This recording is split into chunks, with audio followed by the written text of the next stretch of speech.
যাকে বলি তুমি সুন্দর নও, আমার মায়ের মতো।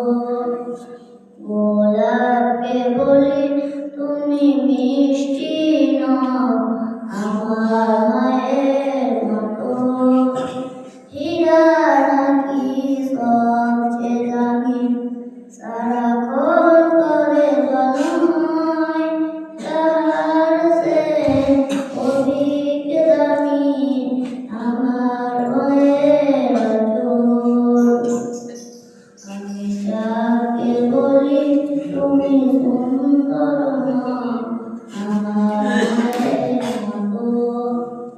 গোলাপকে বলি তুমি মিষ্টি নও, আমার মায়ের মতো। হীরা নাকি সবচেয়ে দামি, সারাক্ষণ করে জ্বলময়, তাহার সে অধিক দামি আমার মায়ের আঁচল। আসসালামু আলাইকুম ওয়া রাহমাতুল্লাহি ওয়া বারাকাতুহু। মাশাআল্লাহ।